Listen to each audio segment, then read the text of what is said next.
गैर ब्राह्मण को ब्राह्मण जाति का अधिकार नहीं मिल सकता। गैर ब्राह्मण कथा नहीं कह सकते, चाहे मुजरा कर सकते हैं। कथावाचक यामिनी साहू को फोन पर दी गई धमकियां। फोन कॉल की रिकॉर्डिंग हुई वायरल। पिछड़े वर्ग से उठ रही है गंभीर प्रतिक्रियाएं।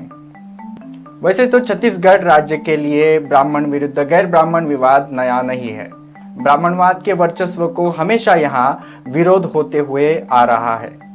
एक और गंभीर विवाद खड़ा हो गया है, खास करके अन्य पिछड़े वर्ग के लिए अब यह परीक्षा की घड़ी ही है।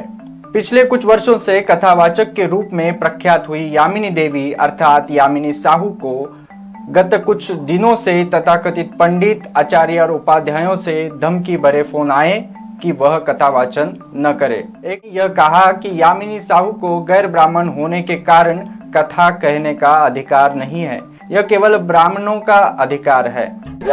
हाँ, बोल रही हूँ। मैं आचार्य शुभम बनारस से बात कर रहा हूँ। हाँ जी, राधे राधे। पति, हाँ जी।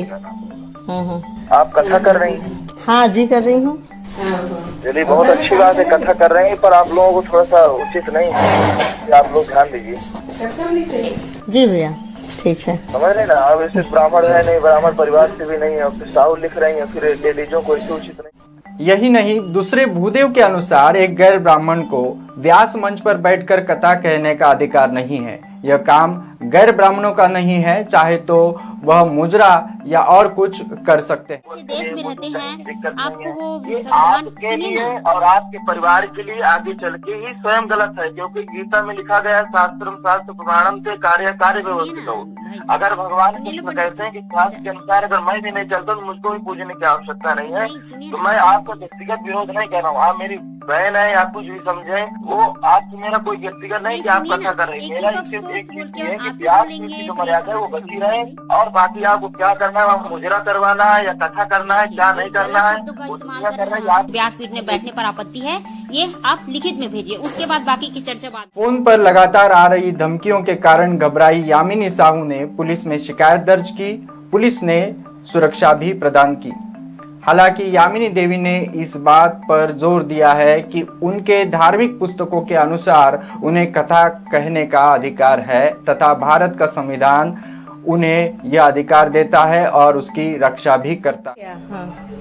कहाँ से बोल रहे हैं? मैं रायपुर से बोल रहा हूँ। अच्छा। मैं बस ये पूछने के लिए फोन लगाया हूँ कि क्या व्यास आसन पर बैठने का अधिकार आपको किसी ने दिया है?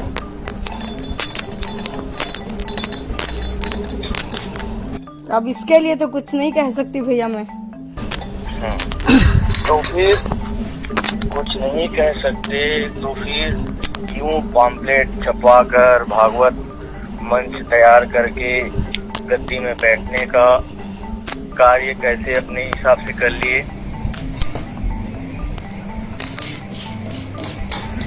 जो कार्य ब्राह्मणों का है, जो धर्म ब्राह्मणों का है, वो ब्राह्मणों को करने दिया जाए।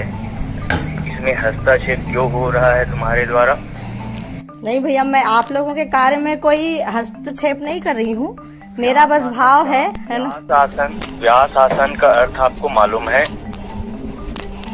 मैं विश्व ब्राह्मण परिषद से हूँ और उसी के बैनर तले मैं आपसे बात कर रहा हूँ और ये प्रश्न करने का अधिकारी हूँ मैं। तो हम दे ही नहीं सकते, हो ही नहीं सकता, उसको कैंसिल करिए और उस 20 तारीख वाले तारीख में रायपुर आइए, स्वागत है आपका। और वहाँ एक गठन करते हैं। अच्छा। मैं बोलना नहीं चाहता था। ज्यादातर हमारे शिष्य हैं साहू समाज।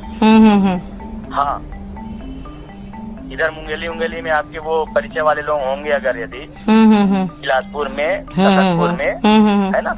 हाँ, कि वो कथा ना कहे। फिर प्रश्नवाचक चिन्ह लगाओगे तुम सब लोग कि वो बहुत सारी जो टीवी में आती हैं वो लोग। तो भाई तुम्हारी मर्जी, मैं तुम्हारे ऊपर छोड़ रहा हूँ, लेकिन परिषद परिवार मेरा वहाँ उपस्थित हो जाए सभी, ऐसा कोई कार्य ना हो तो मेरे लिए बहुत अच्छा है। लेकिन खुद को गायत्री परिवार की कहने वाली यामिनी देवी साहू की बात तथाकथित पंडित, आचार्य और उपाध्यायों को रास नहीं आई। आपको बता दें कि फोन करने वाले लोग खुलेआम यामिनी साहू को जाति का नाम लेकर गैर ब्राह्मण होने की बात कह रहे हैं। जो कार्य ब्राह्मणों का है उसमें हस्तक्षेप नहीं करने की भी बात कह रहे हैं। जो कार्य ब्राह्मणों का है, जो धर्म ब्राह्मणों का है, वो ब्राह्मणों को करने दिया जाए। इसमें हस्तक्षेप क्यों हो रहा है तुम्हारे द्वारा? नहीं भैया, मैं आप लोगों के कार्य में कोई हस्तक्षेप नहीं कर रही हूँ, मेरा बस भाव है ना। व्यास आसन का अर्थ आपको मालूम है? मैं विश्व ब्राह्मण परिषद से हूँ और उसी के बैनर तले मैं आपसे बात कर रहा हूँ और ये प्रश्न करने का अधिकारी हूँ मैं।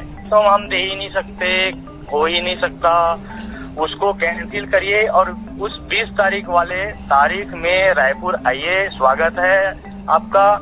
और वहाँ एक गठन करते हैं। मैं बोलना नहीं चाहता था, ज्यादातर हमारे शिष्य हैं साहू समाज। हाँ, जाहिर है कि ब्राह्मण वर्ग उस व्यक्ति को अपना अधिकार नहीं देना चाहता जो ब्राह्मण जाति में जन्मा नहीं हो। संविधान ने दिए अधिकार के कारण पेशे से शिक्षिका यामिनी साहू को कोई भी उनके धार्मिक अधिकार से वंचित नहीं कर सकता है। संविधान ने समानता का अधिकार दिया है, लेकिन धर्म के आधार पर पिछड़े वर्ग को जिस तरह से शूद्र नीच कहकर अपमानित किया जा रहा है, क्या उसे पिछड़ा वर्ग महसूस कर पाएगा? धन्यवाद यह वीडियो देखने के लिए। हमारे अन्य खबरें और वीडियो देखने